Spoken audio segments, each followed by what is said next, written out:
friend, welcome back to our channel, Learners Talk.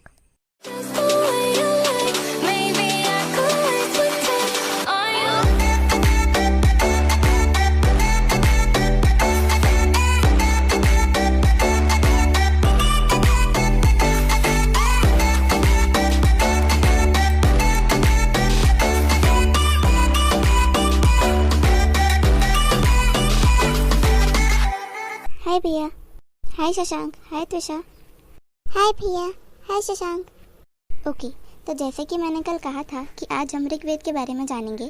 तो ऋग्वेद में जो इंद्र थे उन्हें पुरांदर कहा जाता था और वहाँ के लोग इन्हें भगवान मानते थे और ये ब्रेकर ऑफ फोर्ट्स मतलब किले तोड़ने के लिए जाने जाते थे।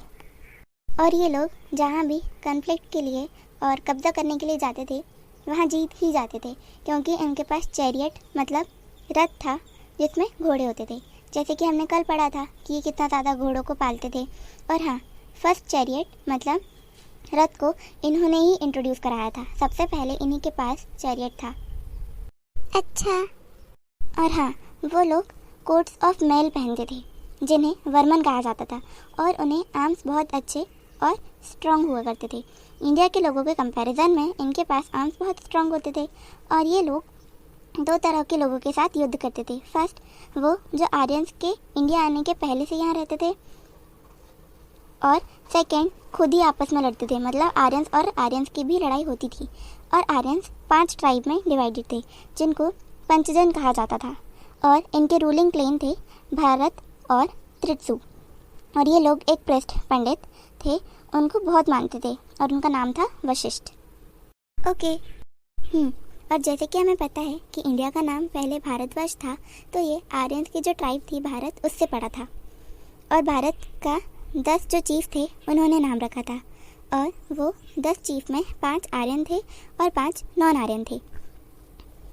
और यहाँ 10 किंग्स की बैटल हुई थी परुष्णी मतलब रावी रिवर के पास, और उस बैटल को 10 राजन वॉर कहते हैं। और जो ट्राइब जीती थी वो थी भारत, और एक मेन क्लैन था पुरु, उनको इन लोगों ने हराया था। और उसके बाद इन लोगों ने पुरु को ज्वाइन भी कर लिया था और मिलके इन्होंने अपनी ट्राइब का नाम रखा था कुरु। और पांचाल्स के साथ मिलके इन लोगों ने अपना रूल इस्टेब्लिश किया अपर गंगेटिक प्लेन में मतलब गंगा रिवर के किनारे। और ये लोग अपने आर्म ब्रोंज से बनाते थे। ये लोग कॉपर राजस्थान की खेतरी माइन से लाते थे।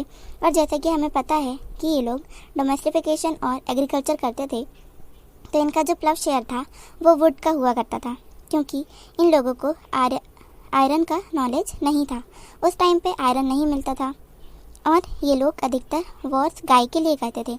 मतलब जैसे कहीं गाय को ढूंढने जाते थे और वो मिल जाती थी तो उनसे वो छीन लेते थे, या अपनी गाय, उनकी गाय जो लिजा लेता था उनसे वापस लाने के लिए। और जो गाय की वॉर होती थी उन्हें गोविष्ठी कहा जाता था। और ये लोग प्रीस्ट को काऊ या वुमेन स्लेव मतलब वुमेन गुलाम बना के उनको गिफ्ट कर देते थे। इन लोगों ने कभी लैंड गिफ्ट में नहीं दिया था और इनके ट्रेड का कोई भी एविडेंस नहीं मिला था, तो हो सकता है कि ये ट्रेड नहीं करते होंगे। और भगवानपुरा से बहुत सारे हॉर्स की बोन्स मिली हैं। अच्छा। हाँ, अब हम इनकी पॉलिटी के बारे में जानेंगे। तो इनके जो ट्राइब के चीफ होते थे उन्हें राजन कहा जाता था, और राजन की डेथ के बाद उनका बेटा राजा बन जाता था। लेकिन इनके पास अनलिमिटेड पावर नहीं थी। ये राजा की डेथ हुई तो उनका बेटा ही राजा बनेगा। यहाँ राजा के इलेक्शन कह सकते हैं हम कि राजा चूज़ करने के लिए वहाँ के लोगों की समिति बैठाई जाती थी और वो डिसाइड करते थे कि कौन सही राजा बन पाएगा। और यहाँ अलग अलग असेंबलीज थी, जैसे कि सभा, समिति, विधाता और गणा। और सभा जिसमें सभी लोग आते थे और किसी टॉपिक पर डिस्कशन करते थे। समिति जिसमें मेन लोग बस आते थे। और विधाता में फैमिली काउंसिल होती थी जिसमें फैमिली के रिलेटेड टॉपिक्स पर डिस्कशन होता था। और गणा में रिलीजियस टॉपिक्स के बारे में डिस्कशन होता था। और वुमेन को सभा और विधाता में ही जाना अलाउड था, बाकी में वो नहीं जा सकती थी। और यहाँ के जो किंग के काम होते थे उनको करने के लिए कुछ लोग रखे गए थे, जैसे राजा महाराजा के पास मंत्री वगैरह होते हैं वैसे ही। और यहाँ पे पुरोहित की इम्पोर्टेंस बहुत ज़्यादा थी।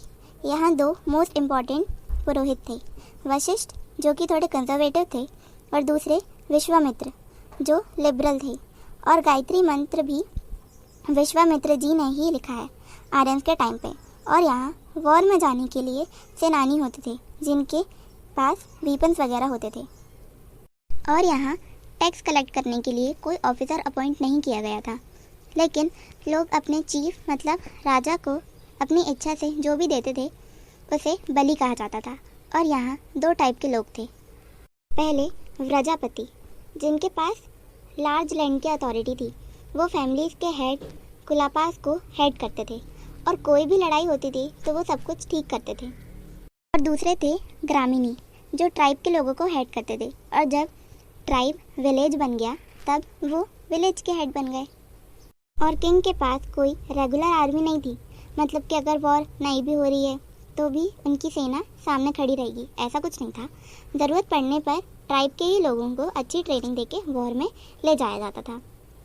और ये कभी एक जगह नहीं रहते थे, अलग अलग जगह जाके रहते थे। इसलिए हमें कोई भी एक रीज़न नहीं मिला कि ये यहाँ रहते होंगे, ये अलग अलग जगह रहते थे, तो कोई इतना बता नहीं पाया कि ये लोग एग्जैक्टली कहाँ रहते थे। ओके, तो अब हम बाकी का कल पढ़ेंगे। ओके भैया, good night. See you all tomorrow. अगर आपको ये वीडियो पसंद आया हो तो लाइक, शेयर, कमेंट और सब्सक्राइब ज़रूर करें। और आगे के वीडियोस देखने के लिए देखते रहिए लर्नर्स टॉक।